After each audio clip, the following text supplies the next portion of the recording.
from everybody in the room appreciate you and your time and giving all of the inside baseball, if you will, of speaking. You laid it out there. You didn't you didn't pull any punches. Right. You told us how it was. And for me as a speaker, that's what I want to hear. And so thank you very much for being out there with us today. I enjoyed it a ton. We love having you. Love having you here. You've been speaking 15, 18 years? 16 years. 16 years. Yeah. Do you still enjoy it? I do, and I enjoy the speaking on stage, delivering the value, having fun, and making a difference. But I also enjoy the business aspect of it. I love the competition. I love crafting new content, creating stories. The in between the speeches is just as exciting to me as delivering them. Really? So I love the business and entrepreneurial part of it, which kind of drives me. It's the juice that I really love. And so to me, it's a 24/7 type of operation for me. Well, I know NSA is all about teaching the business of speaking. Right. For me, anybody can speak. I've been speaking since 1965. I'm finally getting good at it. Yeah. But it's the business of speaking that is so hard for me. Yeah. And so you've been doing this a long time. Is there any one or two things you could tell a brand new speaker like myself to, hey, Winn, you need to do this, this, and this? Just bullet points. So in the fighter pilot world, we called flying fighters like a lobster eye. Now, if you picture a lobster, the eyes are going out in this direction, looking around, and this direction, looking around, and they're going everywhere. And that's kind of how it is in speaker business, because you have platform skills over here, and you got sales over here, and you got your website and marketing materials over here, and you have your relationship and social media over here. So it's a total variable, tons of variables that are critical to flying your flight plan. So just like I mentioned today, the first and most important tool that you have in your disposal, the diamond should always be the speech, the content, the platform skills, your ability to translate an important relevant message. Assuming that is done and done well, the engine of the car, the engine at the back of that aircraft, the sales and marketing and branding piece is absolutely critical. And so you need to have diligent, distinct, perhaps outsourced effort in those areas to give you the necessary firepower to deliver the value proposition and run a sustainable business, not just do a great speech. So one of my concepts is business person first, speaker second. Okay. And so really think business. So reading books on entrepreneurship, on sales and marketing, hiring the right staff, leveraging tools and technologies and CRM. These are the things and the assets necessary to build a Top Gun, highly profitable brand and be more relevant and happy in this competitive landscape that we're all in. Waldo, who's on your team? Who's your wingman in the office?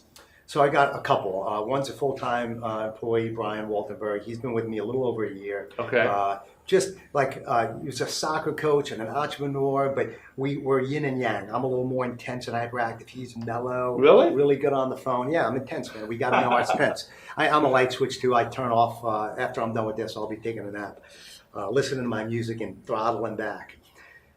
So Brian's on my team, and he's really great, understands technology. And then I'm actually hiring another person, Amy, right now, who's is a customer service guru. She does account management, very, very great on the phone, another person different than me. I think what happens a lot of times when we either hire employees and or have masterminds with other folks. Yeah. Many times we hire our twins. You want to hire somebody different from a personality perspective in some way, but also they have to have the base core values, integrity, trust. You have to have that core that's critical. So that's my staff. I also have another independent contractor, Tarver Lowe, who works probably 20 hours a week with me. He does video and marketing and puts together my websites. Phenomenal guy. Okay. And then I have an IT guy who works a couple hours a month as needed. Ron Winn, phenomenal. Does all my, saving of my file, my virtual cloud stuff. Backup and all that stuff. So I have people that I can go to for help. Tried and tested. We had to kiss a couple frogs in the process. Well, I know during the speech today you talked about ethics, right, and being ethical and what that means to you as a person, but also us as a speaker. Everybody in the NSA, one of our core principles is being ethical. Right. You talked about walking the walk, being a good human, being a good environmentalist, being a caring person. Right. And it showed when you talked. When you spoke in front of the room, you could tell people could say, yes, that is him. Whether he is in the front of the room or he's having Starbucks coffee, it's the same person. Sure. And so that was so important to me to say, okay, I should be me, not just on stage. I should be me on stage that's at the house with my family. Right. That's the same person I want to take everywhere. Yeah. Assuming you're not a butthead. Well, yes, right? exactly. Because you don't want to have more of you if you're that way. Right. No, and look, and we're all going to have good days and bad days. Well, My point is, when you look at character and values and family, which really is what NSA is all about, the family, that trust that we have in each other, the ability to go to each other for help, this is the key. So you got to look yourself in the mirror at the most important wingman there is, yourself, right? You bet. Say, do I trust that person? Am I emulating the same things I'm expecting my clients to do? And so, as Jim Rohn, the philosopher, once said, we need to work harder on ourselves than we do on the job. So keep working on the inner wingman, working on dealing with your challenges, become a better communicator, work on your health and fitness. So that's why I think as we develop our craft, as we develop content and create a paradigm of success, we have to be holistic about it. And that's one of the messages that I wanted to share with folks, because success goes beyond having a profitable business. It's about having a profitable life. Exactly, yes. And having a wife that, happy wife, happy life. 100%. Definitely. Marriage missiles are tough. Yes. Waldo, who inspired you? Who inspires me? Yeah. So a few people inspire me. My wife inspires me because she's so patient. She's compassionate. She listens. She's always going out of her way to help people. She deals with me and my marriage missiles, and I'm on the road, and I can be stressed a lot. Typical entrepreneur. So she inspires me. Basically, she wants me to be a better person. I think any friend that you look at, you should look at them and say, do they make me want to be better? Do they reflect some of the issues in my life and say, hey, you need to work on this to get better? My friends inspire me. And I only have maybe 6 very, very close friends. They are my trusted wingmen. My best friend, Al, from the Air Force Academy. I moved to Atlanta because you go where your best friends are. Sure. And he's still my best friend in the entire world, and I watch him. Nice. They have an adopted son, a natural daughter, but they adopted a son who with special needs for a while. But I watch how he handles that. I watch how he delivers, leadership in his family. He inspires me by making me laugh. And all my friends do the same thing. And really, the people that inspire me are the ones who are out there in the trenches every single day doing the hard work. Some people that I don't know. I mean, I've got a lot of inspirational folks, mentors who are YouTube speakers. And when I see my clients doing great things, I love making friends with them. So those are the top gun on my inspirational list. On the chart. Yeah. That's cool. Thank you. Thank you.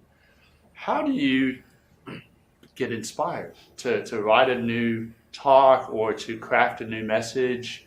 What's your process? Do you go into a closet and it's all nice and dark and put headphones on and no distractions, or do you go to the conference and you're excited you get the energy from the room? Yeah. So here's where the juice comes from. It's when I'm going through a struggle, a situation, a win, a loss, where I'm emotionally connected with that outcome. What happened? What went on? For example, my mom's in a hospital now, right? Yes. And so my family is struggling with a little bit of challenges there. My mom, she's 84, she's complaining and she's arguing about my dad. I'm watching my sister deal with her and showing up and listening and being compassionate, watching the frustrations, and then coaching my older brothers. He's dealing with a lot of stuff. He's dealing with some emotional stress from that. He's a little older than me. And so I watch myself dealing with them, coaching them. I watch how I respond, how angry I get, how happy I get. And I'm like, what is the root of that? What can I learn from that? And so the lesson is, as you're going through life, challenges, struggles, wins, victories, things that make you laugh, things that make you cry, those emotional solder points, that's where the content comes from, right? That's deep.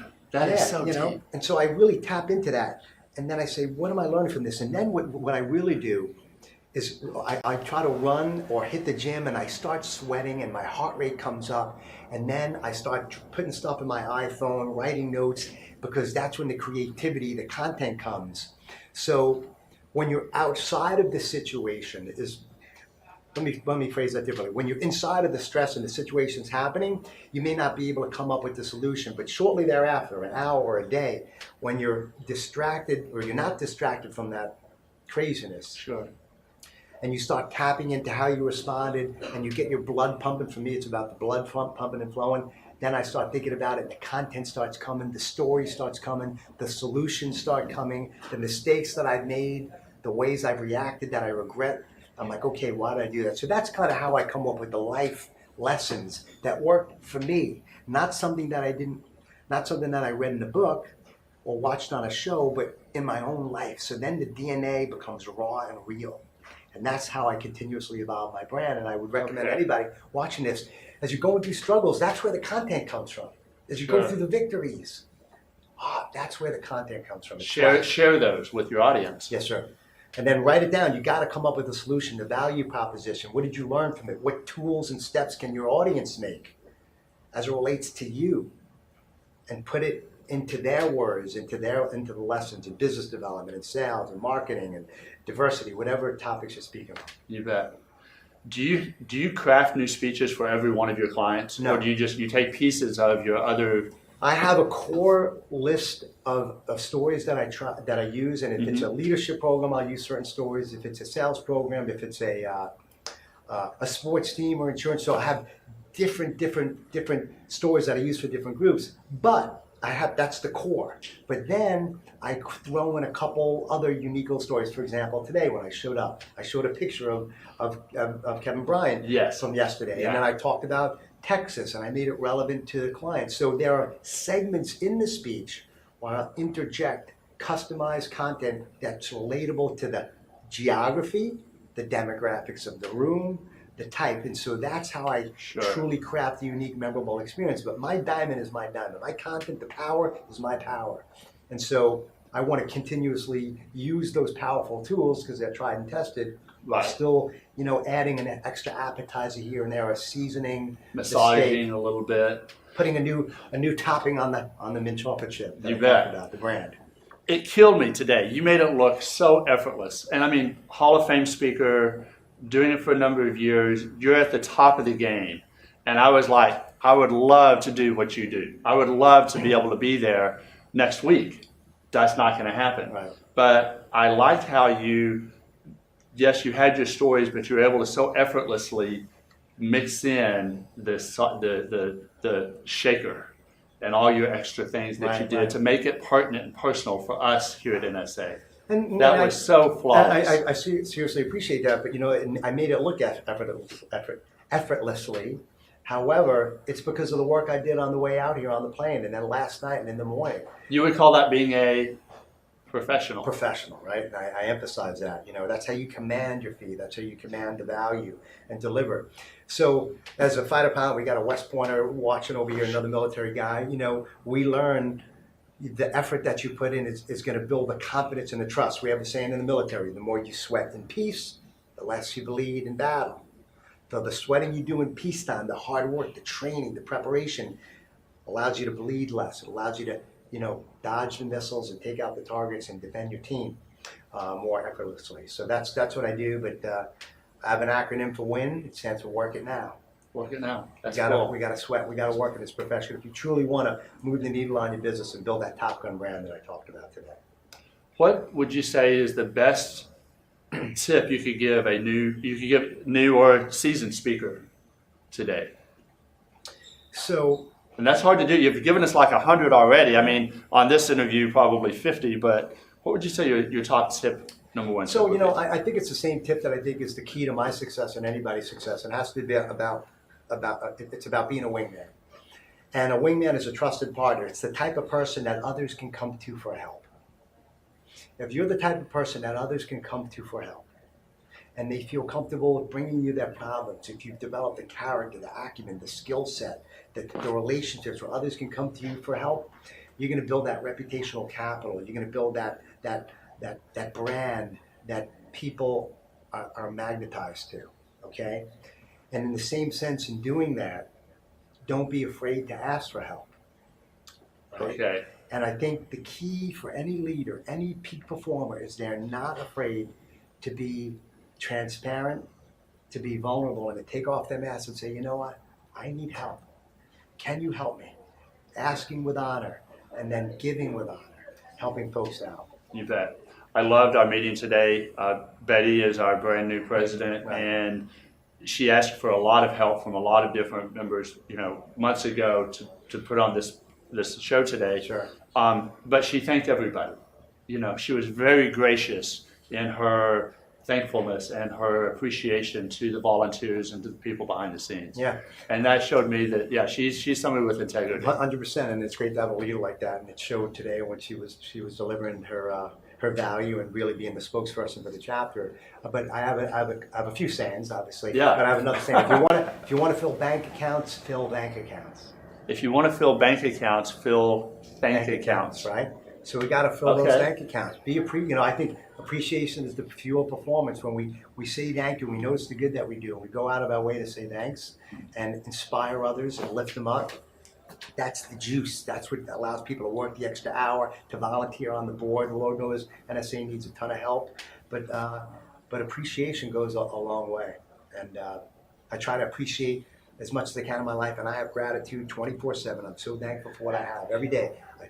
For me, I believe in God. I believe in my friendships. I'm thankful. I think when you're thankful and notice the good, hey, we're gonna have crappy days, right? We're gonna have some bad days, you right? bet. But then when you're thinking about what blessings that you have, I think the universe will come back at you and keep giving you more. Definitely. Okay, I want to go into what I call the speed round. And this is, I've got some questions. I just want a quick answer. Just boom, boom, boom, boom, boom, okay? Just about finished here. What's the longest presentation you've ever given?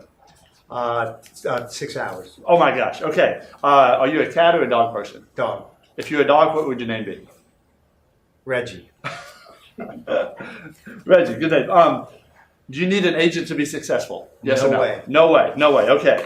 Sorry, agents, no way on that one. How many days a year are you on the road? 160 because I do 80 plus gigs and it's 2 days per. Oh my gosh. And are you still happy and thankful that you got into this business? Yes. Waldo Wingman, thank you very much for joining me today. I loved visiting with you. Thank you for your time today, and Godspeed, and have a great flight. Proud to be a wingman, Winn. Push it up. Thank you. Yes. Push it up. One, Wait, two, left. 1, 2, 3. Push it up.